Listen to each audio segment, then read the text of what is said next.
Shalom Bapak Ibu, terima kasih Pak David untuk undangan dan kesempatan untuk saya bisa share malam ini. Terima kasih juga untuk tim Reva yang sudah memfasilitasi acara malam ini.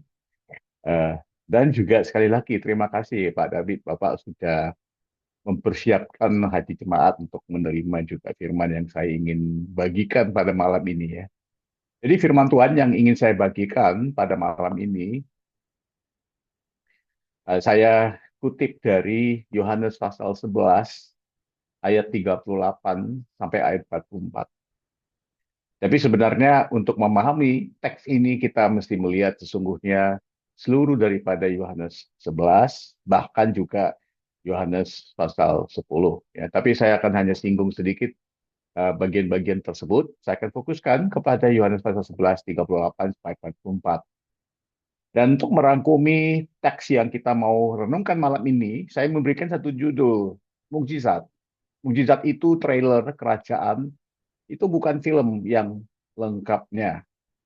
Uh, di dalam Yohanes pasal 11 ayat 38 sampai 44 ini menyatakan atau mencatatkan tentang satu mukjizat yang sangat luar biasa, mukjizat kebangkit, kebangkitan Lazarus dari kematian.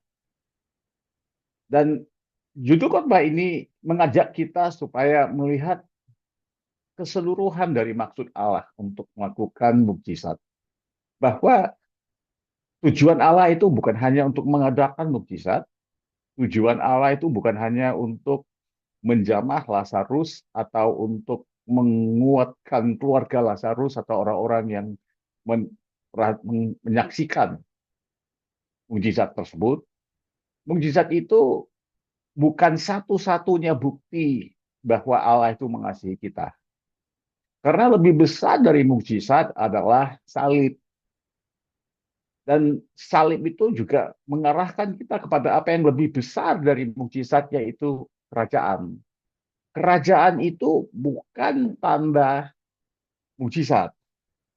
Sebaliknya, mukjizat itu adalah tanda kepada kerajaan. Nah, sepertinya waktu kita dalam satu perjalanan, di perjalanan itu ada rambu yang menunjukkan kita ke tujuan kita. Kita juga jangan salah. Mukjizat itu bukan tujuan kita. Mukjizat itu adalah rambu yang mengajar kita kepada tujuan kita. Dan tujuan kita adalah kerajaan Allah yang mau didirikan di bumi ini. Dan salib itu adalah satu agenda, satu rencana Tuhan yang penting untuk membukakan kerajaan Allah di bumi ini. Dan di bawah salib itu, mukjizat merupakan cuma satu tool, satu alat saja, saudara. Rambu untuk menunjuk kepada hal yang lebih penting lagi ya. Salib juga menunjukkan kepada hal yang lebih penting lagi, itu kerajaan Allah.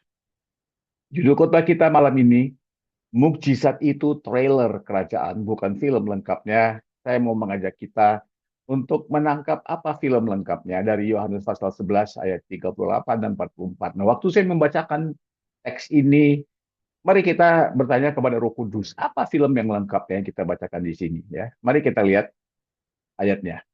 Saya membacakan. Yohanes pasal 11 ayat 38. Yesus sangat terharu lalu pergi ke kuburan.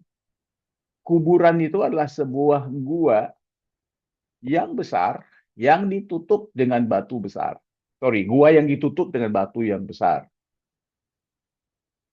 Singkirkan batu itu, kata Yesus. Marta, saudara orang yang meninggal itu, yakni Lazarus, Marta menjawab Yesus, tetapi Tuhan, ia sudah 4 hari dikuburkan. Tentu sudah berbau busuk. Yesus berkata kepada Maria, bukankah sudah kukatakan kepadamu, kalau engkau percaya, engkau akan melihat betapa besar kuasa Allah. Itu ayat 40. Ayat 41. Maka orang-orang yang ada di situ, mereka menyingkirkan batu itu. Kemudian Yesus menengadah ke langit dan berkata, terima kasih Bapak, karena engkau telah mendengarkan aku. Aku tahu engkau selalu mendengarkan aku. Aku tidak meragukan bahwa engkau mendengar aku. Tetapi aku hanya mengatakan ini di depan orang-orang ini supaya orang-orang yang ada di sini mereka akan percaya bahwa engkaulah yang mengutus aku. Ayat 43. Sesudah berkata demikian, Yesus berseru dengan suara yang keras, Lazarus, keluar. Maka keluarlah Lazarus yang sudah mati itu. Tangan dan kakinya masih terbungkus kain kafan. Mukanya tertutup dengan kain penutup muka. Lepaskan kain kafannya supaya bebas berjalan, kata Yesus kepada orang-orang di situ. Demikian teks yang kita bacakan di sini.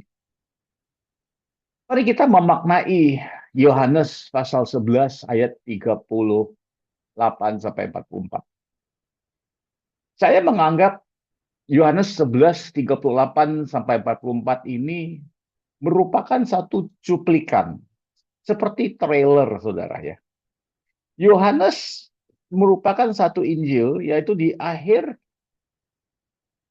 Injil Yohanes itu, ayat terakhir Injil Yohanes ayat terakhirnya itu di pasal 21, ya ayat terakhirnya mengatakan, ada banyak hal, ada banyak perbuatan Yesus, ada banyak mukjizat Yesus yang dilakukannya, sehingga kalau semua mukjizat-mukjizat itu dicatatkan, tidak akan cukup bahan tulisan di dalam dunia ini untuk bisa memuatkan semua perbuatan yang Yesus lakukan itu.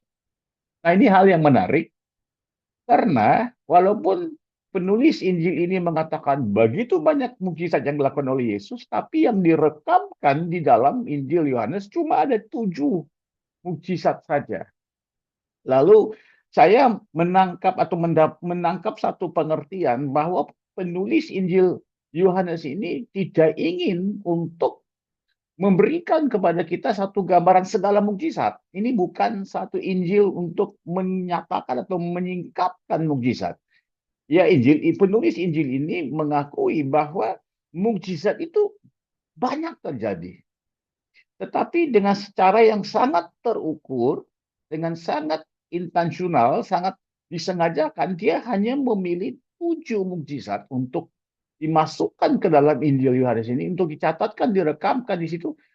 Jadi pengertian saya adalah 7 ini dipilih dengan sangat sistematis, terukur, dan setiap mukjizat itu dipilih untuk memberikan satu pengertian. Jadi supaya tidak ada terjadi overload, supaya Injil ini tidak menjadi satu manual atau satu biografi menunjukkan mukjizat melulu, walaupun mukjizat banyak berlaku, mukjizat-mukjizat ini dibongkar, dinyatakan, supaya menyampaikan satu maksud di balik mukjizat itu.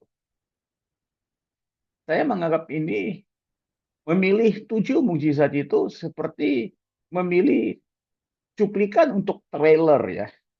Waktu saya kecil, saya sering diajak papa saya ke bioskop. Dan waktu kita ke bioskop untuk nonton satu film, sebelum film itu diputarkan, biasanya pengelola bioskop itu untuk menarik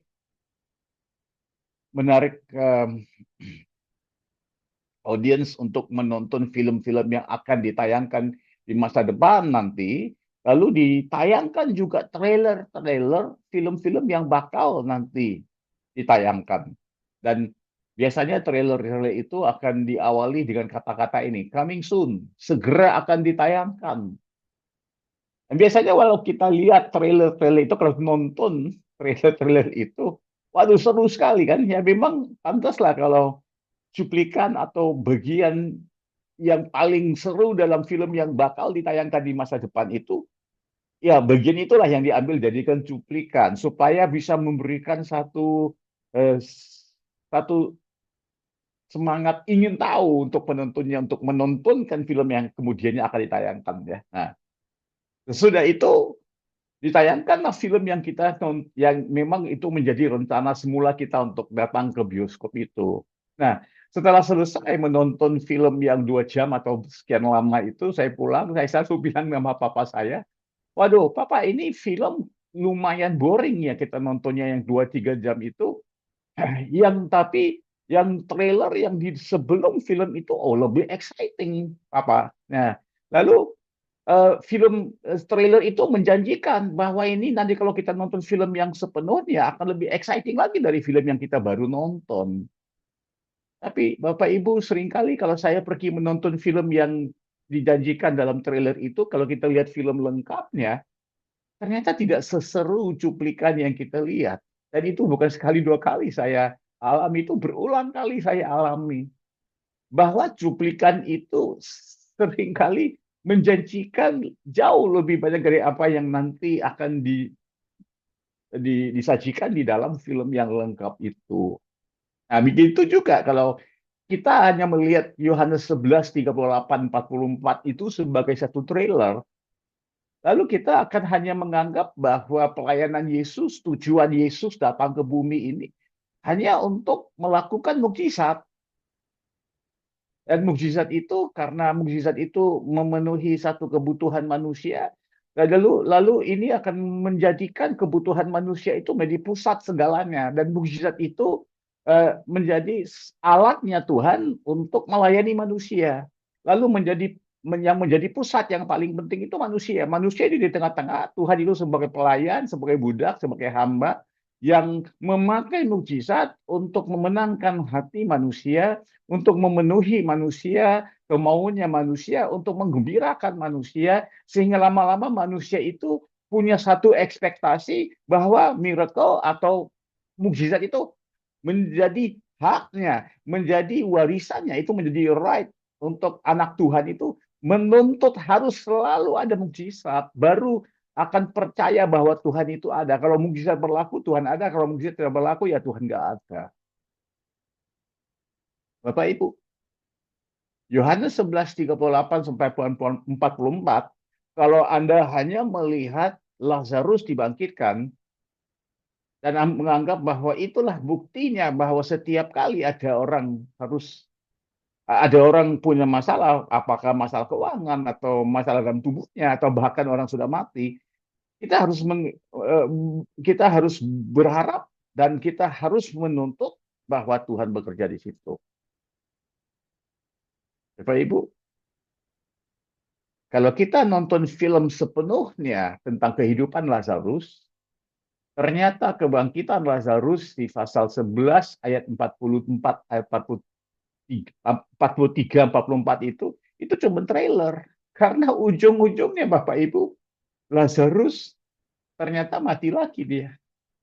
Kalau kita menonton film kehidupan Lazarus, Yohanes 11 cuma satu trailer. Akhirnya Lazarus tetap mati. Lazarus dibangkitkan. Mukjizat itu nyata, tetapi mukjizat itu sementara. Saya masih ingat ada seorang ibu, dan ibu ini sekarang sudah almarhumah ya, sudah meninggal. Tapi waktu ibu ini hidup, dia sering akan menyampaikan keluhan-keluhannya kepada saya dan mengharapkan saya akan mendoakan supaya keluhan-keluhannya nanti akan diselesaikan oleh Tuhan. Biasanya banyak keluhannya itu berkisar tentang kondisi tubuhnya lah ya, tentang penyakit yang dia hadapi, atau kadang-kadang bukan penyakit yang dia alami tapi ketakutan bahwa dia akan mengalami penyakit.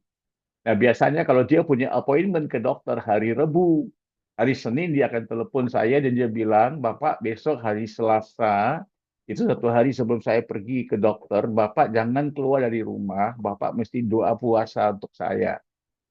Dia yang mau ketemu dokter, tapi yang harus doa puasa itu saya.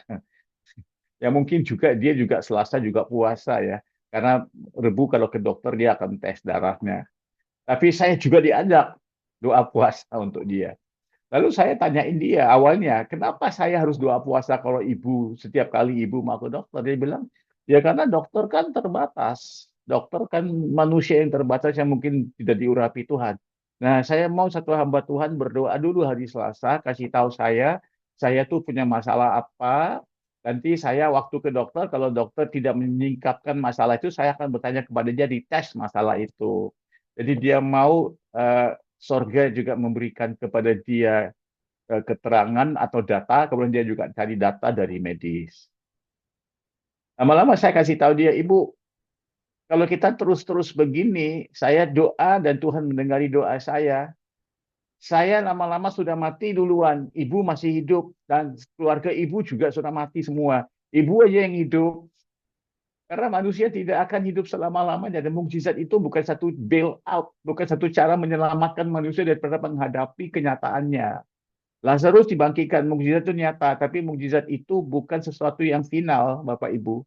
Kita berhak untuk setiap kali membutuhkan satu pertolongan dari Tuhan, membuka hati kita, berharap kepada Tuhan. Iya, kita berhak. Tapi mukjizat itu bukan sesuatu yang harus menyelesaikan segala situasi kita. Itu adalah cuplikan kerajaan, bukan film lengkapnya, saudara. Mukjizat adalah tanda yang menunjuk kepada Yesus. Kebangkitan yang sesungguhnya itu adalah Yesus. Karena saudara, Yohanes 11, walaupun secara nomor dan urut itu berada di tengah-tengah Injil Yohanes. Injil Yohanes kan 21 pasal. Jadi boleh dibilang pasal 11 ini bisa dibilang itu di tengah-tengah. Tapi sebenarnya Yohanes pasal 11 itu sudah di akhir kehidupan Yesus, tidak lama sesudah itu akan disalibkan. Kenapa? Karena Injil Yohanes itu pasal 11 itu beberapa minggu, enggak, bukan beberapa minggu lah, tidak lebih dari 10 hari daripada salib. Pasal 13 aja itu sudah perjamuan terakhir itu. Jadi bayangkan saudara,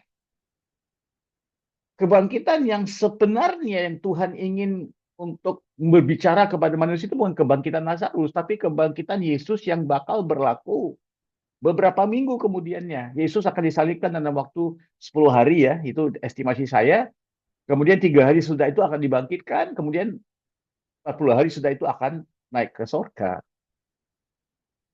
Jadi mukjizat Lazarus itu bukan untuk menyatakan kepada kita setiap orang yang mati itu punya hak untuk dibangkitkan lagi pada waktu itu. Tapi untuk menunjuk kepada satu peristiwa yang lebih besar lagi. Semua peristiwa dalam Alkitab itu untuk menunjuk kepada Yesus. Yesus adalah pusatnya. Bahwa sesungguhnya kebangkitan Lazarus tidak menyelamatkan sesiapapun. Orang tidak bisa mengharapkan sesuatu gara-gara ada kebangkitan yang berlaku kepada Lazarus. Tetapi tidak lama sudah itu akan ada peristiwa yang lebih besar, yang lebih berarti lagi, yang lebih kekal, lebih permanen lagi. Yesus mati dan dia bangkit dari maut. Dan dia bangkit dari maut dan dia kekal hidup sampai hari ini. Itu adalah tanda yang sebenarnya yang Tuhan ingin bicarakan. Jadi mukjizat Lazarus menunjuk kepada kebangkitan Yesus. Kain kapan yang ada itu mengingatkan kita bahwa apa yang dialami oleh Lazarus itu sementara. Bapak Ibu, seperti ibu yang saya doakan tadi itu, dia sering ada mengalami cancer, jadi dia sembuh dari cancer itu, hidup beberapa tahun setelah sembuh dari cancer, tapi akhirnya mati dari penyakit tua. Jadi ada mukjizat-mukjizat dalam hidup kita yang akan berlaku itu cuma untuk menunjukkan kita kepada hal yang lebih besar lagi. Bahwa di satu waktu nanti apabila Allah mendirikan kerajaannya di bumi ini, waktu itu tidak akan ada penyakit lagi. Pada waktu itu tidak akan ada maut lagi. Itu permanen, itu kekal. Ini cuma trailer yang menunjukkan satu cuplikan. Nanti yang fullnya akan bakal terjadi. Ini mukjizat itu mengajak kita untuk percaya. Mukjizat ini bukannya untuk melayani segala kebutuhan kita, saudara. Ya memang seperti saya katakan, Injil Yohanes ini Injil yang ditulis dengan sangat terukur. Tindakan Yesus membangkitkan Lazarus itu membongkar satu maksud yang lebih dalam lagi. Dan maksud yang lebih dalam itu, kalau saya bisa kutip dari pasal 11, memang sekarang kita membahaskan pasal 11, Tapi saya mundur melihat ayat 25, 26, dan 27. Jadi mungkin sebelum saya munculkan ayat-ayat itu, izinkan saya memberikan satu konteks tentang Yohanes 11, 38, 44. Sebenarnya Yohanes 11 ini harus diawali dan diartikan dari Yohanes 10. Di Injil Yohanes pasal 10, Yesus dihadapkan dengan orang-orang Farisi. Dan waktu orang-orang Farisi ini berulang kali bertanya kepada Yesus, akhirnya Yesus menyatakan dengan cara yang cukup jelas, sehingga orang-orang Farisi itu tidak menangkap. Mereka sudah menangkap apa yang dimaksudkan oleh Yesus, yaitu Yesus menyatakan dengan cukup jelas bahwa dia itu adalah pribadi yang merupakan anak Allah, dan sebagai anak Allah, dia sama keilahiannya dengan Tuhan, bahwa dia adalah Tuhan. Lalu di Injil 10, Yohanes pasal 10 itu, orang-orang Yahudi sudah marah, sudah mau melempari dengan batu, dan Yesus harus cepat meninggalkan tempat itu.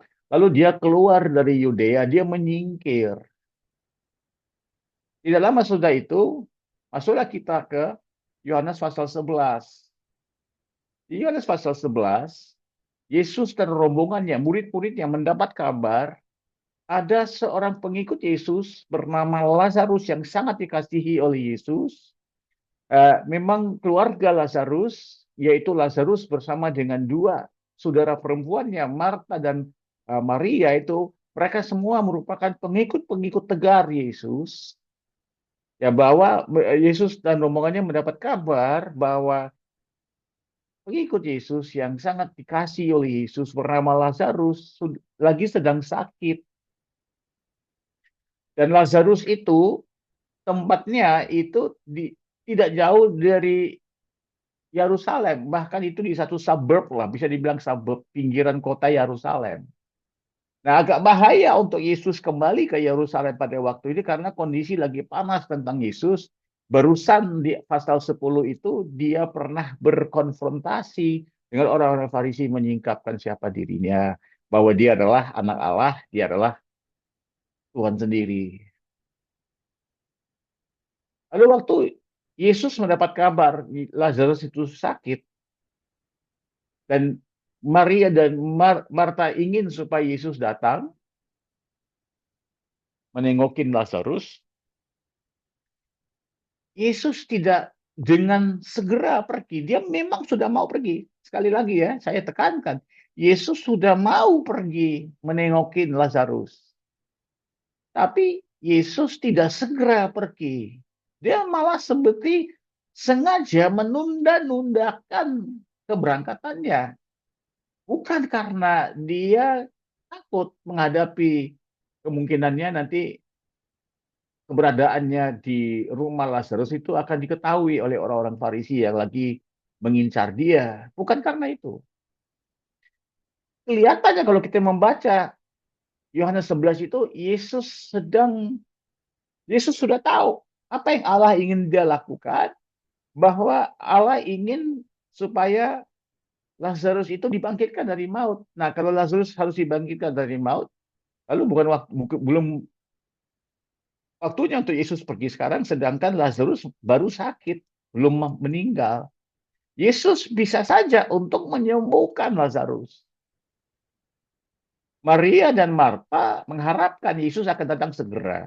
Walaupun tidak pernah diungkapkan dengan jelas atau tersurat, eksplisit, bahwa Maria dan Marta ingin supaya Yesus menyembuhkan, tapi secara implisit, tersirat, mungkin itu ada satu pengharapan dari mereka. Tapi Yesus tidak pergi segera. Dari sini kita bisa tahu bahwa Allah itu tidak digerakkan oleh kebutuhan manusia. Allah itu punya satu agenda yang lain.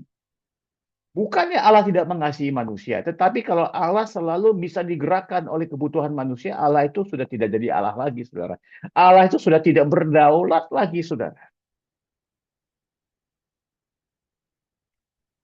Yesus tidak segera pergi. Yesus menunda keberangkatannya. Yesus menjelaskan kepada murid-muridnya Lazarus ini mungkin nanti akan mati, walaupun tidak dengan jelas. Sehingga murid-muridnya juga tidak mengerti maksudnya Yesus. Apakah Lazarus akan tidur? Kalau Lazarus tidur ya dia nggak usah disembuhkan, dia bangkit aja. Dan kita pergi ke sana mungkin kita kasih dia sedikit minuman, dia udah sadar, udah bangun, ya udah nggak usah dibangkitkan, dibangunkan aja dia. Ah, akhirnya Yesus datang ke tempatnya Lazarus. Dan di situ Lazarus sudah mati. Karena Yesus menunda kedatangannya, pada waktu dia sampai di situ, Lazarus sudah mati. Jadi waktu dia sampai kan saudaranya mengatakan Lazarus sudah mati 4 hari. Yesus menunda keberangkatannya. Lalu pada waktu Yesus datang berarti sudah minimal lewat 6 hari atau 1 minggu setelah Yesus mendapat kabar itu. Jadi Allah tidak segera pergi. Waktu dia sampai di situ, ada ada ngobrolan dia dengan Marta. Lalu Yesus mengatakan kepada Marta, kan semua mukjizat itu menunjuk kepada Kristus. Akulah yang memberi hidup. Akulah yang membangkitkan orang mati. Orang yang percaya kepada aku akan hidup walaupun dia sudah mati. Dan orang yang hidup yang percaya kepada aku selama-lamanya tidak akan mati. Percayakah engkau akan hal itu? Tuhan. Marta menjawab, saya percaya Tuhan anak Allah. Bagus. Raja penyelamat yang akan datang ke dunia. Dia percaya. Jadi mujizat itu supaya membuatkan orang percaya akan Yesus, bukan supaya membuatkan orang mendapatkan sesuatu kelegaan untuk dirinya. Di kalangan orang-orang karismatik, di mana saja saya ketemu orang karismatik, ada satu kecenderungan untuk hidup tidak terlalu bersandar kepada Tuhan, hidup tidak terlalu apa istilahnya teliti, hidup tidak terlalu teratur, agak lalai. Kenapa? Karena nanti kalau ada masalah daripada kelalaian kita, nanti kita bisa diselamatkan oleh mukjizat. Jadi kita bisa hidup semaunya, kita agak sembrono. Mukjizat bisa bail out kita. Saya ingat beberapa tahun lalu saya melayat satu keluarga. Ini teman saya meninggal, dia seorang hamba Tuhan, kena heart attack meninggal. Waktu keluarganya melihat saya datang melayat, langsung mereka minta untuk saya doakan supaya suaminya dibangkitkan dari kematian. Saya tidak ada problem. Mereka minta, saya lakukan. Dan saya berdoa dengan sesungguhnya supaya dibangkitkan. Tapi saya rasa permintaan itu ada satu ekspektasi yang nggak sehat di situ. Tapi saya lakukan. Selagi orang mengerti bahwa kita berhak saja untuk mengharapkan yang the best dari Tuhan, tapi tidak hidupnya semaunya kita dan berharap bahwa Tuhan itu harus, mesti, wajib, kita masih oke. Saudara, kita jangan sampai mengidolakan yang supra alami, tapi jangan juga sampai kita meminggirkan yang supra alami. Kita harus mencari satu keseimbangan. Saya nyatakan tadi ya, saudara ya, kita mesti mencari keseimbangan antara mukjizat dan iman dengan tujuan Tuhan memberikan mukjizat. Selagi mata kita tertuju kepada kerajaan Allah dan siapa Yesus dan siapa menjadi raja kerajaan tersebut, kita sah-sah saja untuk membuka hati kita untuk mukjizat. Apabila mukjizat berlaku, itu tidak merubahkan rencana Allah untuk akhirnya mendirikan kerajaannya di sini dan Tuhan yang akan menjadi raja kerajaan tersebut. Apabila tidak terjadi mukjizat, itu juga tetap tidak merubahkan rencana Allah untuk mendirikan kerajaannya di sini. Mari saudara kita lanjut membahas sedikit lebih lanjut lagi tentang ayat-ayat ini dan saya bawakan 3 poin dan kemudian kita simpulkan.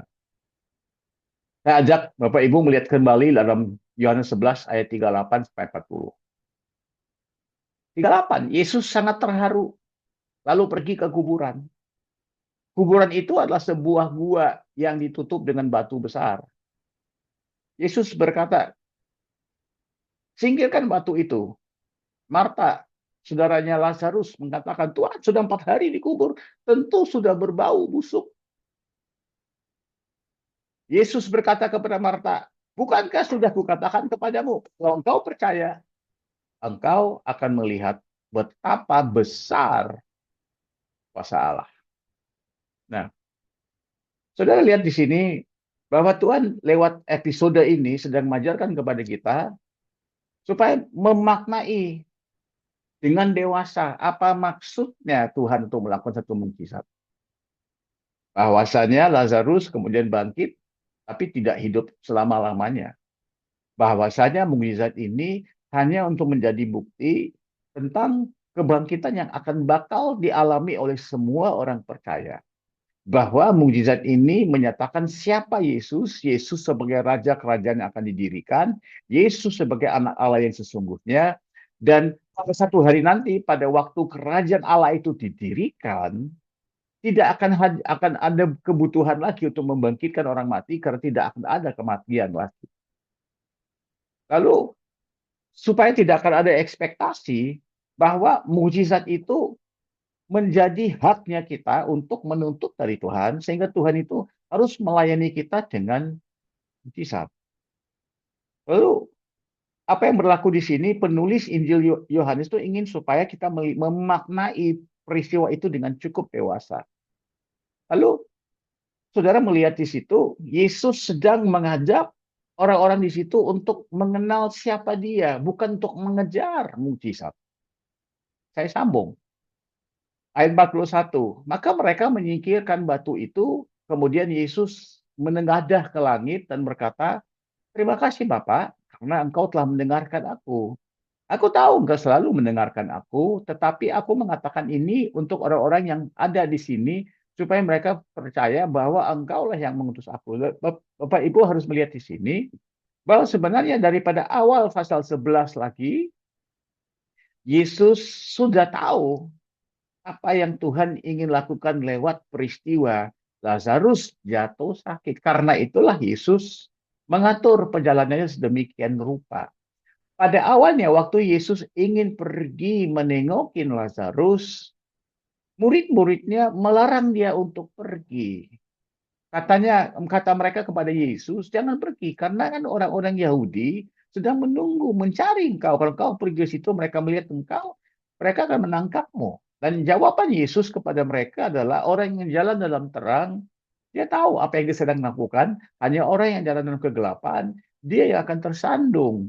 Maksudnya adalah ini semua adalah rencana dari Tuhan. Kalau saya pergi ke situ, saya bisa melakukan mukjizat ini, kemudian saya ketangkap, kemudian saya mati, saya bangkit lagi. Ini semua dari bagian rencana Tuhan. Jadi kita tidak boleh dengan cara yang tidak dewasa.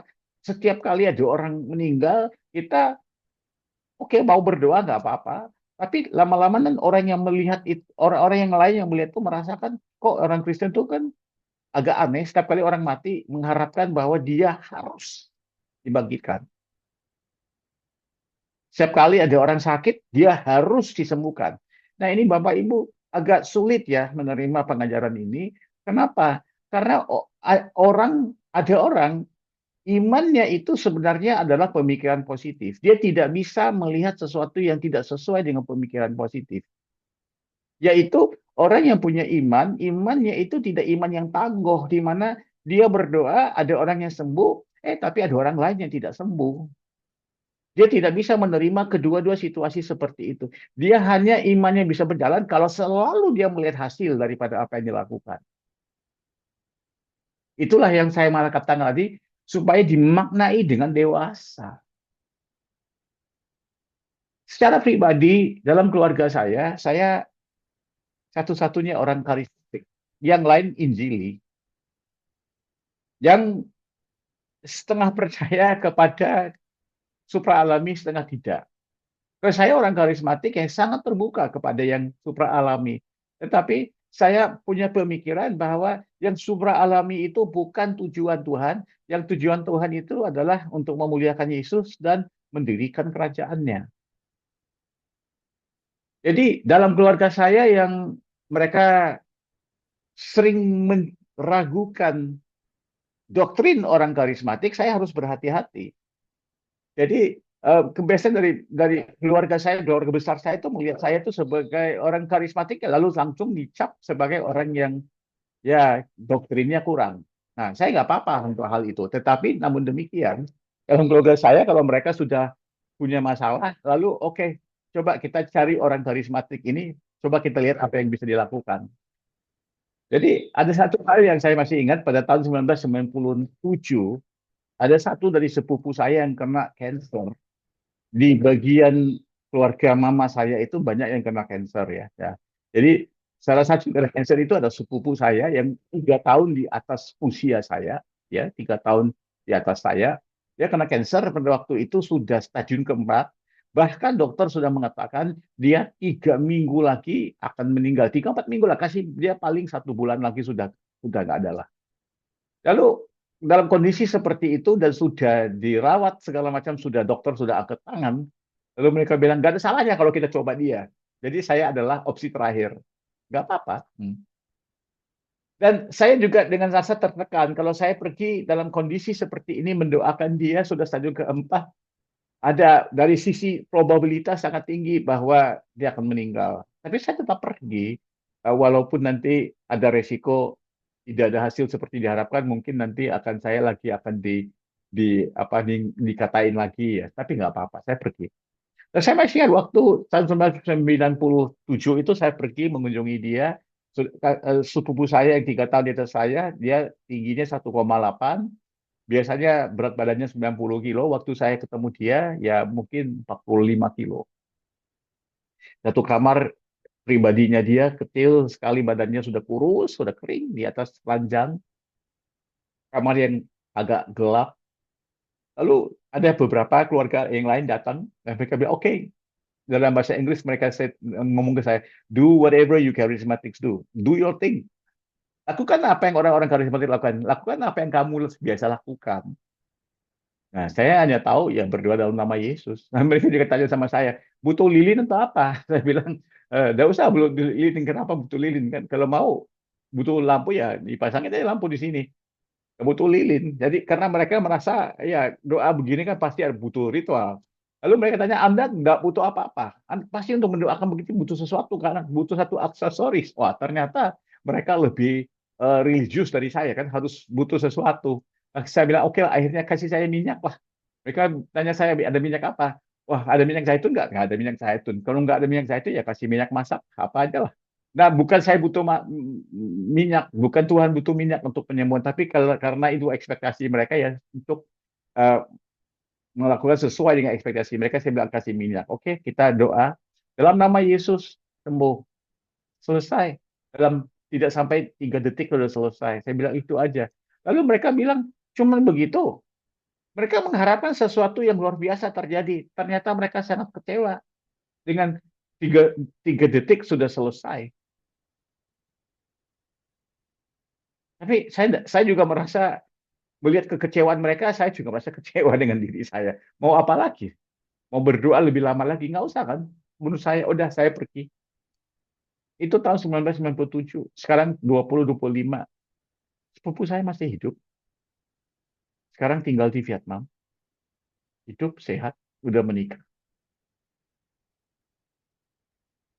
Namun demikian, ada beberapa anggota keluarga lain yang kena cancer.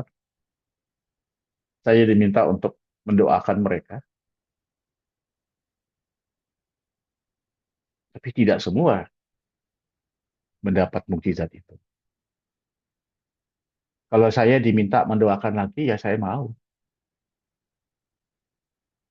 Iman saya tidak terganggu. Karena Tuhan tidak harus Lakukan mukjizat setiap kali untuk saya percaya akan kebenaran. Kebenaran membungkusi mukjizat, bukan mukjizat yang mewarnai dan membungkusi kebenaran. Saudara bisa lihat di sini, jauh sebelum Marta dan Maria menyatakan kepada Yesus apakah mereka percaya dan segalanya, Tuhan sudah punya rencana untuk menyembuhkan Lazarus.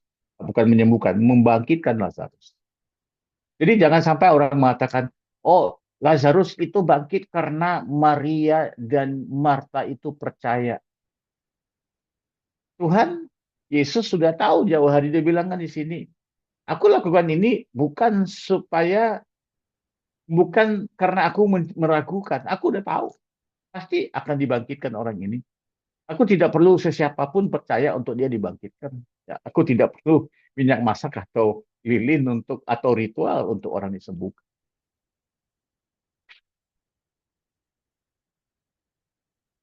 Poin saya kedua, tanggapilah dengan menyerah. Ada tiga pribadi dalam cerita ini yang masih hidup waktu itu ya. Tiga pribadi utama. Pertama, Yesus. Yesus menyerah kepada Bapa. Jadi udah tahu Bapa ingin untuk membangkitkan Lazarus. Tapi dua pribadi lain, saudaranya Lazarus, Maria dengan Marta. Anda bisa membaca seluruh dari pasal 11. Mereka tidak pernah satu kali pun mendesak-desak Yesus. Yesus, kau harus menyembuhkan saudaraku. Tidak ada. Ada secara implisit mereka ada pengharapan sesuatu bisa terjadi. Bahkan waktu Yesus minta supaya kuburnya dibuka,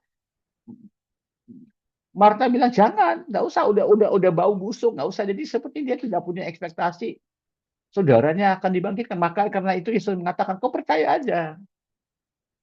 Jadi Lazarus dibangkitkan bukan karena iman saudara-saudaranya, bukan karena mereka mendesak Yesus, lalu Yesus merasa belas kasihan atau apa. Jangan. Yesus terharu karena Yesus manusia, walaupun Allah tapi dia juga manusia, dia terharu karena Lazarus itu pribadi yang dia kenal, yang dia kasihi. Ayat 43. Sudah berkata demikian, Yesus berseru dengan suara keras, Lazarus keluar. Maka keluarlah orang yang sudah mati itu. Tangan kakinya masih terbungkus kain kafan, mukanya tertutup dengan kain penutup muka, dilepaskan semua. Nah, mari saudara, kita membaca cerita ini, kisah ini dengan bersuka cita. Karena saya ada melihat orang di detik-detik terakhir sebelum dia meninggal. Orang percaya juga. Ada sebagian daripada mereka, waktu mau meninggal, ternyata selama ini iman mereka tidak sekuat yang mereka pikirkan. Ada yang tidak pasti lagi tentang Tuhan. Sebagian dari mereka sudah tidak pasti lagi tentang Tuhan. Ada berhubungan dengan kenapa Tuhan tidak menyembuhkan saya. Jadi semua iman mereka itu bersandar kepada mujizat. Kalau ada mujizat, mereka percaya. Tidak ada mujizat, mereka tidak percaya. Mujizat itu bukan tujuan. Mujizat itu adalah tanda. Mujizat itu adalah anugerah. Mujizat itu bukan hak kita, saudara. Mujizat itu menunjukkan kepada satu realitas yang lebih besar, yaitu kemenangan Kristus yang atas maut, saudara. 3 poin. Mari, saudara, mujizat itu trailer kerajaan, itu bukan film lengkapnya. Satu hari nanti, apabila kerajaan Allah sudah didirikan di bumi ini, dan tidak akan perlu lagi mukjizat, karena semuanya sudah dipulihkan. Maknai dengan dewasa, tanggapi dengan menyerah, bersuka akan kepastian-kepastian dalam hidup kita. Bapak Ibu, saya ingin mengakhiri ya sharing saya malam ini dengan memberi beberapa aplikasi dalam bentuk peringatan. Peringatan supaya kita jangan salah paham. Jangan terlalu berfokus kepada mukjizat. Saya menemukan orang yang terlalu berfokus kepada mukjizat itu ada dalam satu sifat dalam hati mereka yang mudah tertipu menjadi korban yang empuk buat tanda-tanda yang manipulatif. Orang-orang seperti ini mereka lebih yakin kepada iman daripada yakin kepada Tuhan. Mereka punya iman dalam iman, mereka punya hyper faith sehingga mereka itu mengejar tanda bukan mengejar Tuhan. Ekspektasi yang salah pada tempat yang salah menyebabkan mereka tuh bisa imannya kandas pada waktu mukjizat tidak muncul sesuai dengan permintaan. Saya sering menemukan orang-orang yang saya sering menemukan sebentar ya, saya akan mute dulu ya. Saya sering menemukan orang-orang yang makin percaya kepada mukjizat, makin mudah mereka termanipulasi. Kemarin ada satu orang yang minta saya doakan dia supaya dapat mukjizat. Dia masuk dalam satu money game. Dia investasi di situ bukan pakai uangnya sendiri, bahkan dia pinjam uang. Kemudian udah pinjam uang, dikatakan sudah dapat kembalian yang besar, tapi untuk mengeluarkan kembalian mesti masukin uang lagi. Ini bukan satu orang saja yang saya dengarkan, ada juga hamba-hamba Tuhan, pendeta-pendeta. Seringkali saya melihat mentalitas mereka itu mudah tertipu karena mereka selalu mencari jalan pintas. Mukjizat itu seringkali, karena mengejar mukjizat seringkali membuatkan orang tidak terlalu tekun mengejar Tuhan, bahkan menjadi malas secara rohani, hidupnya lalai. Ada satu orang yang saya masih ingat dulu waktu dia punya masalah. Dan ini selalu jadi orang yang punya masalah itu bukan karena diserang oleh iblis, bukan karena itu rencana Tuhan, tapi seringkali karena kelalaian dan kesalahannya sendiri. Apabila dia ditolong oleh Tuhan, kemudian kesalahan itu diulang lagi karena dia tahu, dia merasa dia akan ditolong oleh Tuhan terus. Ada satu orang dulu waktu punya masalah, dia datang ke saya, lalu saya katakan kepada dia Tuhan akan memulihkan keuangannya dia, akan memberikan dia proyek. Dan dia mengeluh lagi, kalau saya dapat proyek, saya tidak punya modal kerja. Saya bilang, enggak, kamu akan dikasih proyek, tapi nanti orang yang kasih kamu proyek akan kasih kamu uang muka, supaya uang muka itu bisa dipakai sebagai modal. Tapi orang ini waktu dia dapat proyek sesuai dengan ramalan itu, dan proyek dikasih dengan tanpa dia harus minta, dikasih terus uang di muka, jadi modal kerja. Modal kerja itu daripada dia lakukan untuk mengerjakan proyek, bahkan dia sebagiannya dipakai untuk beli mobil mewah, sebagian lagi dia berikan ke dana gereja. Karena dia bilang, kasih ke dana gereja, aku bisa dapat berlipat-lipat kali ganda lebih gede lagi dari menjalankan proyek. Kemudiannya proyeknya gagal, lalu dia dituntut oleh prinsipal yang memberikan proyek ke dia, dan dia sekarang menghadapi masalah di pengadilan, datang lagi ke saya, dia bilang, sesuai dengan nubuatan Bapak, sekarang saya sudah dapat sekian banyak, tapi sekarang saya punya problem, saya butuh nubuatan baru. Saya butuh mujizat baru. Saya bilang kamu tidak butuh mujizat baru. Kamu butuh tobat. Kamu butuh menghadapi konsekuen dari kesalahan kamu. Seringkali terjadi begini karena mereka menjadi malas secara rohani. Ya, saya selesaikan Bapak Ibu.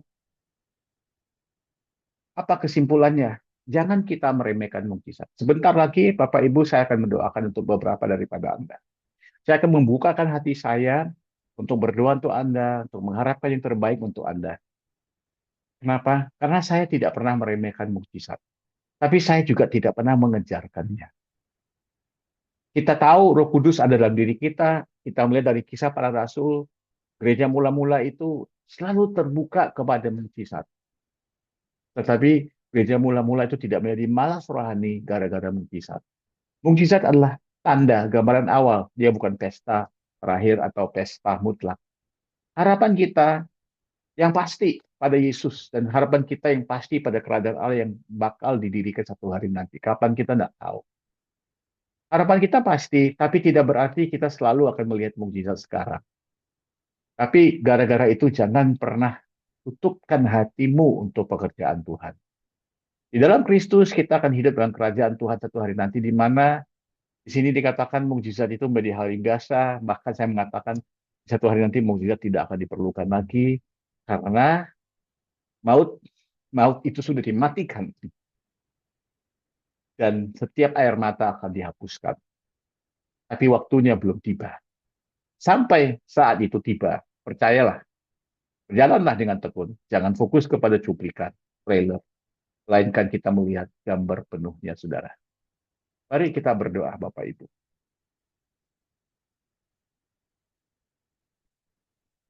Mari kita berdoa. Saya ada lihat tadi, ada seseorang menulis dalam chat, God is good all the time.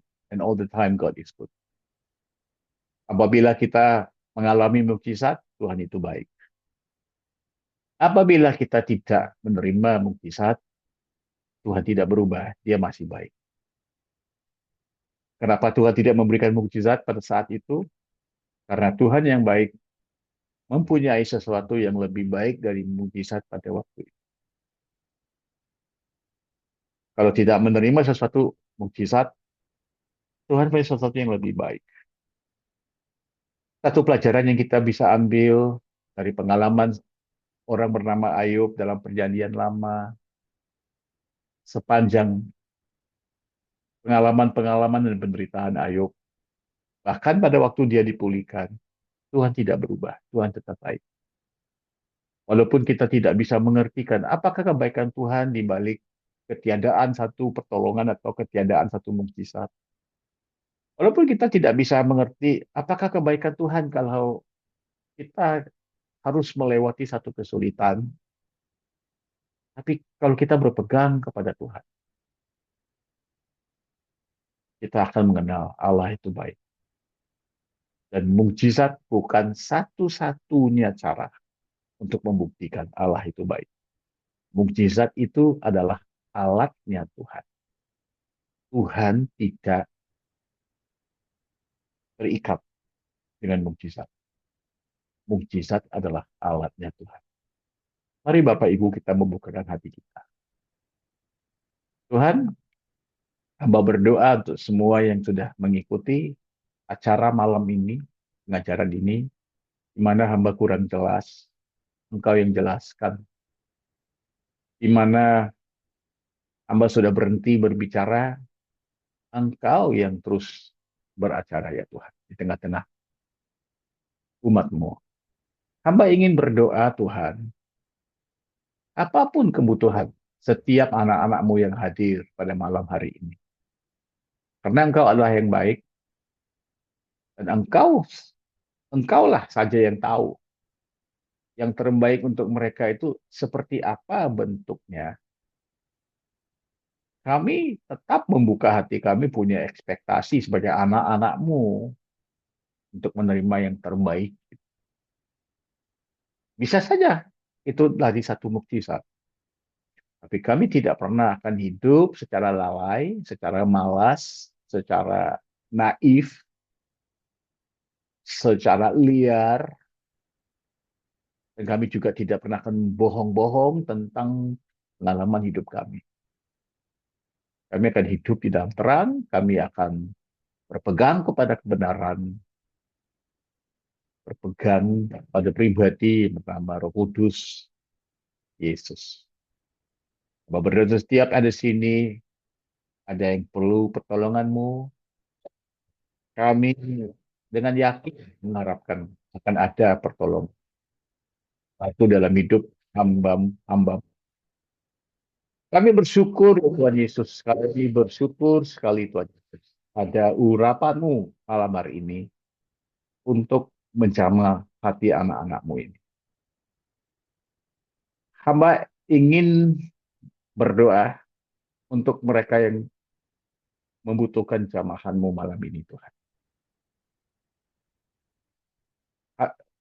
Bapak Ibu ini kasih Tuhan, kalau apabila ada di sini antara Anda yang ingin menggabungkan imanmu dengan setiap dari kita malam ini untuk percaya bahwa pada tahun 2026 Tuhan akan menambahkan anak-anak dalam kepada dirimu, yaitu Anda merupakan orang tua, pasangan yang sudah menikah, dan Anda punya satu ekspektasi untuk diberikan anak yang akan lahir pada tahun depan 2026. Kalau Anda punya iman seperti itu, saya ingin berdoa untuk Anda saat ini. Saya ingin meminta kalau Anda ada bersama dengan pasanganmu, kalian gandeng tangan. Kalau Anda sendiri nggak apa-apa juga. Ya. Tapi ini saya ingin mendoakan pasangan-pasangan yang sudah menikah, yang sudah sepakat untuk mau diberikan anak pada tahun akan datang. Mari kita mengimani ini. Diberikan anak itu adalah satu hal yang indah. Bapak Ibu, saya akan mulai berdoa sekarang untuk mereka yang ada di sini yang ingin dilayani dalam hal tersebut. Tuhan Yesus, dalam namamu, dengan urapan Roh Kudus, kami berdoa untuk setiap anak-anakmu di sini yang membuka hati mereka untuk dijamah olehmu. Terutama mereka yang sedang berusaha dengan cara medis untuk mendapat anak, mereka yang divonis, didiagnosa menderita kondisi yang mungkin merumitkan mereka bisa mengkonsepsikan anak. Mereka yang membutuhkan satu mukjizat. Mereka yang membutuhkan satu jamahanmu. Jamah mereka sekarang Tuhan. Engkau yang jamah. Kami mengundangmu Tuhan untuk menjamah mereka. Supaya bukan lama dari sekarang. Tapi tahun depan saja mereka sudah melihat. Dan mereka bisa menyaksikan kebaikanmu dalam hidup mereka. Kami membuka hati kami melihat mukjizat itu terjadi dalam hidup mereka. Dalam nama Yesus, darahmu menyembuhkan, darahmu beracara. Sama-sama kita katakan, amin. Begitu juga, saudara, saya ingin berdoa untuk sesiapa di sini yang mengalami kasus um, sedang mau dituntut. Anda sedang mau dituntut atau sedang menghadapi sidang dituntut, terutama dalam soal uh, utang, soal sengketa usaha. Hamba mau berdoa Tuhan untuk mereka yang menghadapi hal seperti itu. Hamba mau berdoa Tuhan supaya ada breakthrough dalam situasi anak-anakmu yang menghadapi hal ini. Apakah bisa diperdamaikan? Apakah bisa ada sesuatu rundingan yang bisa menyelesaikan sengketa-sengketa itu dengan cara yang fair, dengan cara yang tidak merugikan mana-mana pihak. Hamba mau berdoa supaya segera hal ini akan dilakukan Tuhan dalam hidup anak-anak yang mengalami hal ini. Hamba juga mau berdoa Tuhan supaya Engkau mengutus pribadi-pribadi yang tepat dalam hidup anak-anakmu, memberikan nasihat yang tepat kepada mereka sehingga mereka tidak pernah diberikan nasihat yang tidak benar. Dan kalau kasus-kasus ini harus tetap ikut sidang, hamba berdoa supaya setiap pihak yang terlibat dalam sidang tersebut, termasuk juga yang menjadi aparat-aparat di pengadilan, akan melakukan yang benar ya Tuhan. Terima kasih Tuhan untuk anak-anakmu yang hadir malam hari ini. Hamba juga mau berdoa supaya untuk mereka yang di sini yang sudah memutuskan untuk menutup pekerjaan sejarah pekerjaan mereka satu tempat atau menutup satu perusahaan, biar mereka melakukan itu dengan secepatnya.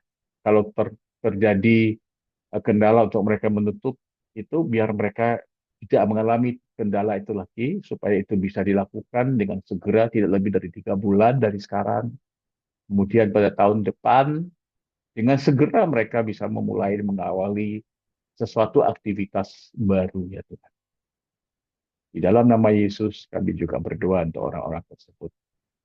Hamba tutup bungkus malam hari ini Tuhan dengan ucapan syukur, pujian kepadamu.